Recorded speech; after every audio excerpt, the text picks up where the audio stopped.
লিজা, এটা public place, বাসায় চলো। এখানে অনেক মানুষ, আমাকে পরে এপ্রিজিংয়ের অপরাধে গণধোলাই দিবে। আমি বাসায় যাব না। তুমি তোমার চাকরি নিয়ে থাকো। যেখানে আমার কথার কোনো দাম নেই আমি সেখানে যাব না। আচ্ছা ঠিক আছে, এখন থেকে তোমার সব কথা শুনবো। লাস্ট 1 মাস থেকে এই একটা কথাই শুনছি। কোনো দিন দেখলাম না আমার একটা কথা শুনেছো। কাজ থাকলে কি করব বলো? অফিসের বস লাস্ট 1 মাস থেকে কাজের ওপর কাজ দিয়ে যাচ্ছে, সময় পাচ্ছি না। তো যাও না, কে বারণ করেছে কাজ করতে? লিজা, আর আমার কথার মাঝে অনেক লোকজন এসে ভিড় করছে। একজন বলে এরকম ছেলেদের জন্য মেয়েরা বাসা থেকে বের হতে পারে না, এদেরকে ধরে পুলিশে দেওয়া উচিত। হ্যাঁ আসুন, আমাকে ধরে পুলিশের কাছে নিয়ে দিয়ে আসুন। লোকজন মনিরকে অনেক রকমের কথা বলছে। এই, আপনারা এখান থেকে যান তো। এটা আমাদের হাজবেন্ড ওয়াইফের ব্যাপার। আপনাদের কে বলেছে এখানে এসে ঝামেলা করতে? লোকজন আর কিছু না বলে চলে যায়। আমি হাসতে থাকি। লিজ আমার দিকে তাকিয়ে আছে বিরক্তি নিয়ে। দাঁত কালাচ্ছ কেন? কিছু না। আচ্ছা চলো এখন বাসায় যাই, খুব ক্ষুধা পেয়েছে। লিজা কিছু না বলে গাড়িতে উঠে বসে। আমি মুচকি এসে গাড়ির স্টার্টিংয়ে বসি। লিজা বাইরের দিকে তাকিয়ে আছে। আমি গাড়ি ড্রাইভ করছি। কিছু সময়ের মধ্যে বাসায় চলে আসি। লিজা কিছু না বলে গাড়ি থেকে নেমে বাসার ভেতরে চলে যায়। আমি গাড়ি পার্ক করে বাসার ভেতরে গিয়ে দেখি বউ আমার মুখ ফুলিয়ে বসে আছে। আমি গিয়ে লিজার পাশে বসতেই উঠে চলে যেতে নিলে আমি ওর হাত ধরে টেনে আমার পাশে বসাই। হাত ছাড়ো, এখন ঢং করতে হবে না। আচ্ছা সরি তো, আর কখনো এমন কিছু হবে না।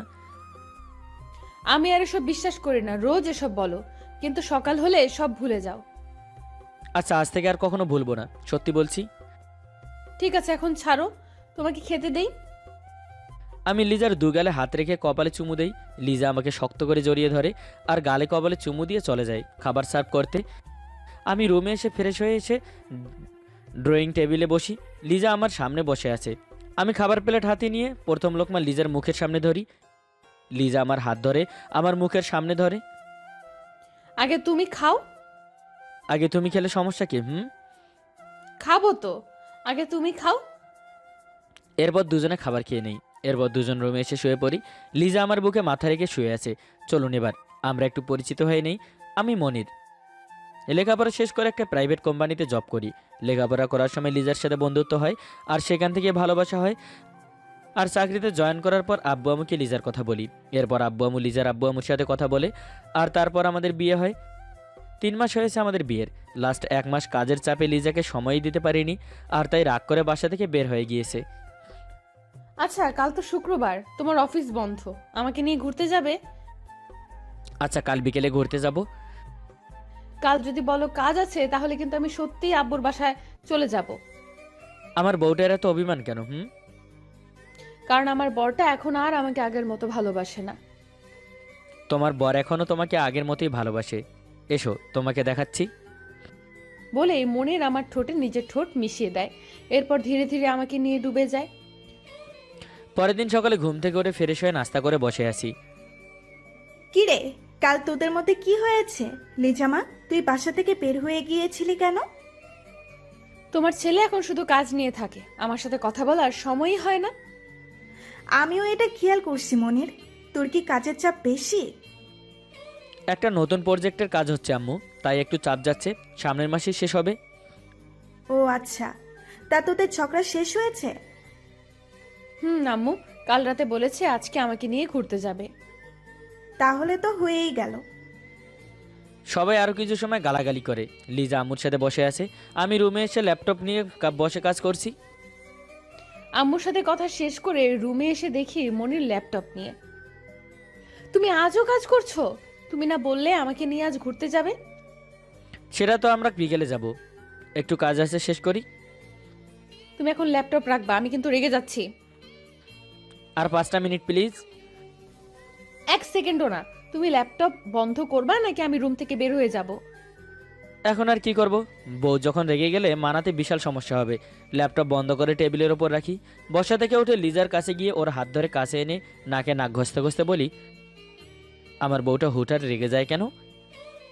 তো কি করব, আজ শুক্রবার, অফিস বন্ধ, কোথায় আমাকে সময় দিবে তা না করে কাজ নিয়ে বসে আছো। তুমি অনেক বদলে গেছো।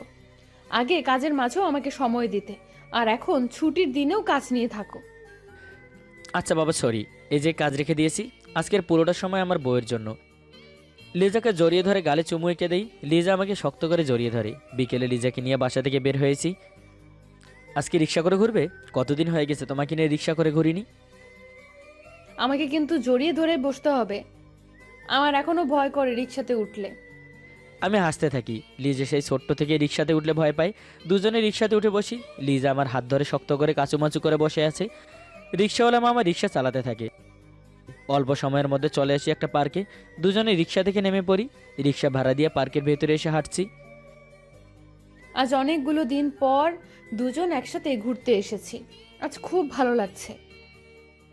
আর কিছুদিন, তারপর আবার আগের মতো ঘুরতে আসবো। প্রজেক্টের কাজ শেষ হলেই ব্যস্ততা কমে যাবে।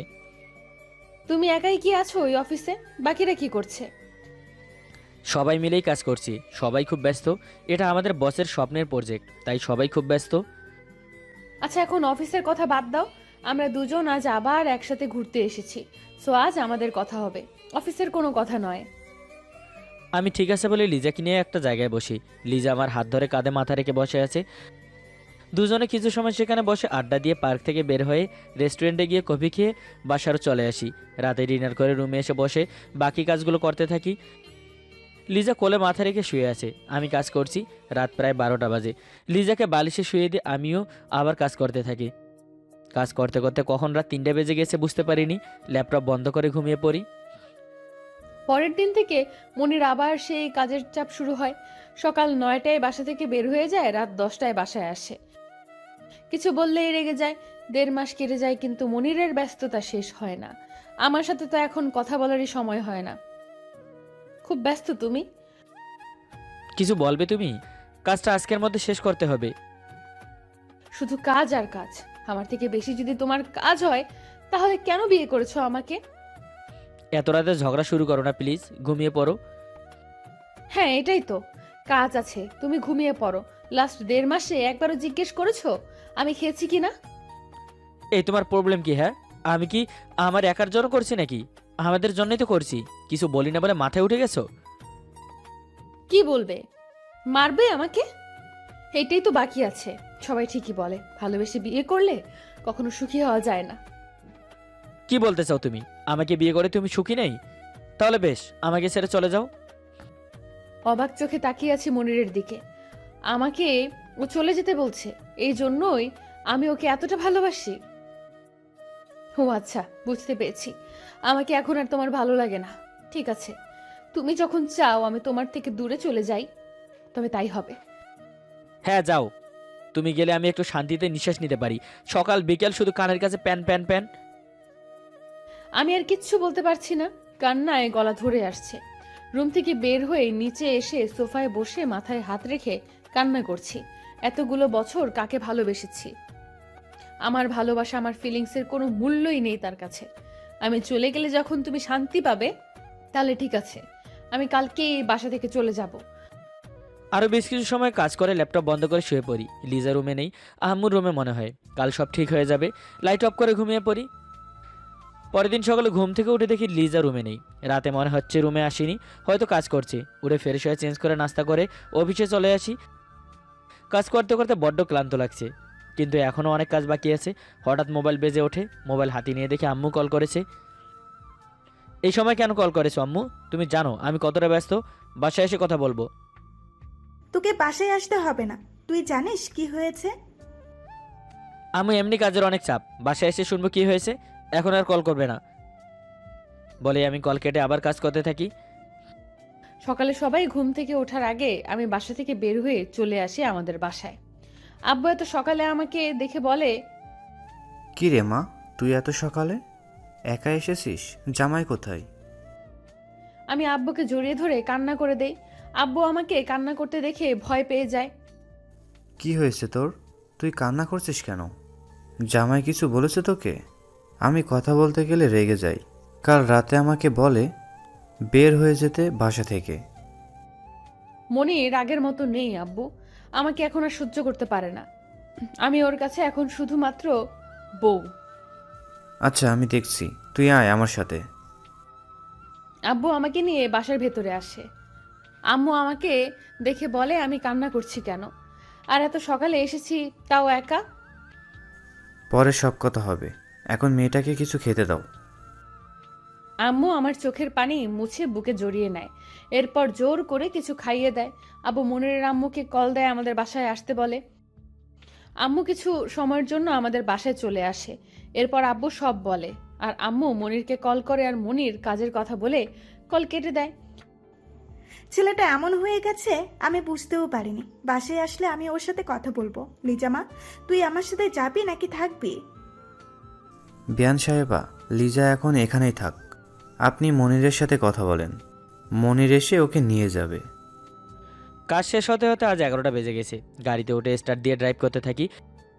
বাসায় এসে পকেট থেকে চাবি বের করে দরজা খুলে দেখি আম্মু সোফায় বসে আছে। আমাকে দেখে বসা থেকে উঠে আমার সামনে এসে দাঁড়ায়। তুমি এখনো ঘুমাওনি কেন আম্মু? তোর জন্য অপেক্ষা করছি। আচ্ছা, তোর যে একটা ফ্যামিলি আছে সেটা কি তোর মনে আছে? কি বলছো আম্মু? ভুলবো কেন? তুই কারো খবর নিস? বাসায় কি হয়েছে সেটা জানিস তুই? বাসায় আবার কি হয়েছে? কেউ অসুস্থ নাকি? লিজা কোথায় বলতে পারবি তুই? কোথায় আবার? রুমে হবে। রুমে হবে তাই না? লিজা এই বাসা থেকে চলে গেছে, তুই বলেছিস ওকে চলে যেতে। হোয়াট? আমি তো রাগের মাথায় বলেছি, তাই বলে ও সত্যি চলে যাবে? ভালোই তো হয়েছে, এখন আর তোর কাজ করতে সমস্যা হবে না। কথাটা বলে আম্মু চলে যায়। আমি সোফায় বসে মাথায় হাত রাখি। লিজা সত্যি আমাকে ছেড়ে চলে যেতে পারলো? আমাকে ও একটু বোঝার চেষ্টা করলো না? আমি কি এতটাই খারাপ? আমি তো ওর আর আমার জন্য এত পরিশ্রম করছি, কিছুই ভাবতে পারছি না। এখন অনেক রাত হয়ে গেছে, কাল সকালে ওকে কল করব। সোফা থেকে উঠে রুমে চলে আসি, চেঞ্জ না করেই শুয়ে পড়ি। বড্ড ক্লান্ত লাগছে, চেঞ্জ করব সেই শক্তিটুকুও নেই। রাত 11:30 বাজে, এখনো একটা কলও করলো না। এই কি তবে ওর আমার প্রতি ভালোবাসা ছিল? চোখের পানিগুলো শত চেষ্টা করেও আটকে রাখতে পারছি না। চোখের পানিতে বালিশ ভিজছে। ঠিক আছে, তোমাকে আর আমার খবর নিতে হবে না। তুমি আমাকে ছাড়া যদি ভালো থাকো, আমি আর তোমাকে বিরক্ত করব না। মোবাইলটা ফ্লোরে ছুঁড়ে মারি, কান্না করতে করতে ঘুমিয়ে পড়ি। সকালে মোবাইলের রিংটোনে ঘুম ভাঙে। মোবাইল হাতে নিয়ে দেখি স্যার কল করেছে। স্যার বলে আমাকে এখনই প্রজেক্টের জায়গায় যেতে হবে। শ্রমিকরা নাকি কাজ বন্ধ করে রেখেছে। একজন শ্রমিক ইলেকট্রিক শক খেয়ে মারা গেছে। আমাকে তার পরিবারের জন্য 5 লক্ষ টাকা নিয়ে সেখানে যেতে বলে। আমি উঠে ফ্রেশ হয়ে চলে আসি প্রজেক্টের জায়গায়। সবাই গোল হয়ে দাঁড়িয়ে আছে। আমি কাছে যেতেই মৃত লোকটার পরিবারের লোকজন কান্না করতে করতে আমার পা জড়িয়ে ধরে। চোখ বন্ধ করে একটা দীর্ঘশ্বাস ফেলি। দেখুন, যা হয়েছে তা তো আর পাল্টানো যাবে না। আপনাদের মনের অবস্থা আমি বুঝতে পারছি, কিন্তু এখানে আমারও কিছু করার নেই। আমাদের বস আপনাদের পরিবারের জন্য 5 লক্ষ টাকা পাঠিয়েছে। ওনাকে দাফন করার ব্যবস্থা করুন, আর এই টাকাগুলো দিয়ে কিছু একটা করুন।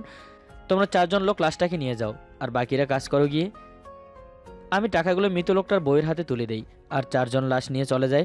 বাকিরা কাজ করতে থাকে, সবার সাথে আমিও কাজ করছি। এর মধ্যে মোবাইল কল আসে। কাজ করছি বলে কল কেটে দিয়েছি, কিন্তু কলের ওপর কল করেই যাচ্ছে। রাগে মোবাইল বন্ধ করে রেখে দেই।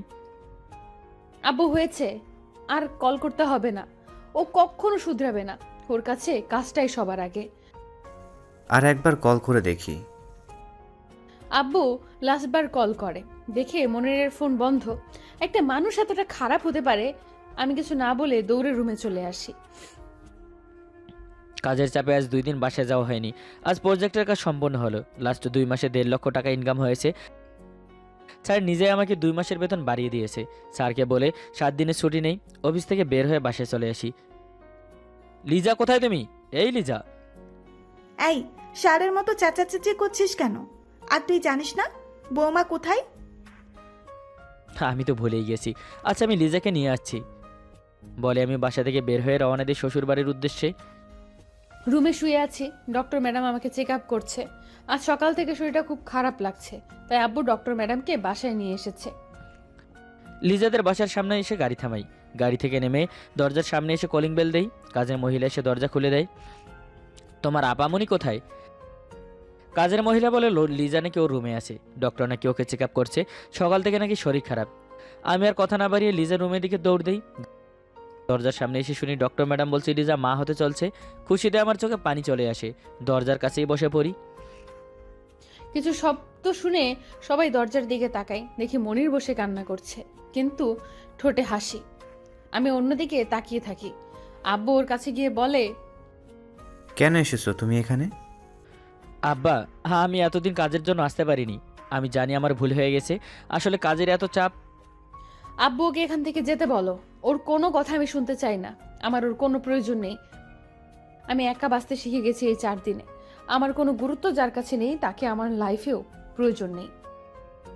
আব্বা, আপনি ওকে বুঝিয়ে বলুন আর কখনো এমন কিছু হবে না। আমি এখন থেকে ওকে সব সময় সময় দিব, সময় মতো বাসায় আসবো। যে প্রজেক্টটা নিয়ে এতদিন ব্যস্ত ছিলাম সেটা শেষ হয়ে গেছে। আমি কিছু বলতে পারবো না।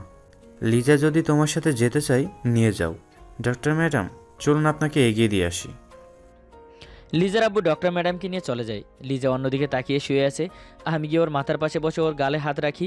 আমার হাত ঝাড়িয়ে দিয়ে সরিয়ে দেয়। ছবি না তুই আমাকে। তুই গিয়ে তোর কাজ কর। আমি তোর সাথে যাব না। কেন এসেছিস তুই আমাদের বাসায়? আমি আমার শ্বশুর বাড়ি এসেছি। ঠিক আছে, তোমাকে যেতে হবে না, আমি এখানেই থাকবো।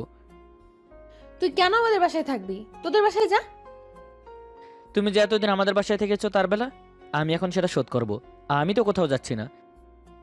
বলে আমি লিজার পাশে শুয়ে ওকে জড়িয়ে ধরি। ছোটার জন্য চেষ্টা করছে কিন্তু লাভ হচ্ছে না। আমাকে কেন ধরেছিস? ছাড় বলছি। আমি তো তোমাকে ধরিনি, আমি আমার বউকে ধরেছি, আর সাথে আমার বাচ্চার আম্মুকে। এরা আমার একার সন্তান। তুই কে? হ্যাঁ, আমাকে ছাড়া কি এই বাবু আছে নাকি? বেশি কথা বললে বাবুকে আমি নিয়ে চলে যাব। আসছে ওর বাচ্চা। আহা আহা, গ্লাস আমার, চিনি আমার, পানি আমার, আর উনি 2 ফোঁটা লেবুর রস দিয়ে বাচ্চা ওনার বলতে এসেছে। এই 1 ফোঁটা লেবুর রস ছাড়া কি তুমি কখনো মা হতে পারতে? এত ঢং করছিস কেন? তোর কাজ, বউয়ের কাছে যা। আমি কিন্তু 7 দিনের ছুটি নিয়েছি শুধু তোমাকে সময় দেবো বলে। এখন তুমি যদি এমন করো তাহলে আর ছুটি কাটিয়ে লাভ কি হবে? আমি কি তোমাকে বলেছি ছুটি নিতে? যাও না, যাও গিয়ে কাজ করো। আচ্ছা বাবা, সরি। এই যে কানে ধরছি, ওয়েট ওয়েট। বলেই উঠে কান ধরে উঠবস করতে থাকি, কিন্তু বইয়ের আমার রাগ কমছেই না। আব্বা আর আম্মা রুমে এসে দেখে আমি কান ধরে উঠবস করছি। এ কি, তুমি কান ধরে উঠবোস করছো কেন? কি করবো আব্বা, এরপরেও তো লিজার রাগ কমছে না, একটু বুঝান না আপনারা। আব্বু আমার কাছে এসে মাথায় হাত বোলাতে বোলাতে বলে, মা, যা হয়েছে ভুলে যা। তোদের ভবিষ্যতের কথা ভেবেই তো ছেলেটা দিনরাত খাটছে। তোরা যাতে ভালো থাকিস তার জন্য নিজে কষ্ট করেও কাজ করে যাচ্ছে। ওর থেকে দূরে থেকে, ওর মন ভেঙে না দিয়ে ওর পাশে থেকে ওকে সাপোর্ট কর। মা, বিআই সাহেব ঠিকই বলেছে। দরজার দিকে তাকিয়ে দেখি আম্মু। আম্মু লিজার কাছে গিয়ে কপালে চুমু দিয়ে বলে, তুই বাসায় ফিরে চল মা। এরপর এমন কিছু হলে আমি ওকে পিটাবো। তোকে ছাড়া বাসাটা খালি হয়ে আছে। আর তোর বর আজ 2 দিন পর বাসায় ফিরেই প্রথম তোকে ডেকেছে। তোকে বাসায় না পেয়ে ছুটে এখানে চলে এসেছে। তোরা কথা বলে সব ভুল বোঝাবুঝি শেষ কর। আমরা নিচে আছি। সবাই নিচে চলে যায়। আমি লিজার মাথার পাশে গিয়ে নিচে বসে পড়ি। লিজার হাতে হাত ধরে বলি, ভুল হয়ে গেছে আমার। আমি কাজ থাকলেও মনটা তোমার কাছেই ছিল। তুমি স্যার আমার জীবনটা অচল। লাস্টে একটা সুযোগ দাও, আর কখনো তোমাকে কষ্ট দিব না। সেই আগের মনির হয়ে যাব। আগের মতো হলে হবে না, আগের থেকে বেশি ভালোবাসতে হবে। বাসবো, আগের থেকে অনেক বেশি ভালোবাসবো। গিয়ে দরজা বন্ধ করে এসো। আমি গিয়ে দরজা বন্ধ করে লিজার পাশে বসি। লিজা আমার হাত ধরে শুয়ে দেয়। এরপর আপনাদের আর নাই বলি, আমরা এবার আসি। আপনারা ভালো থাকুন। আল্লাহ হাফেজ।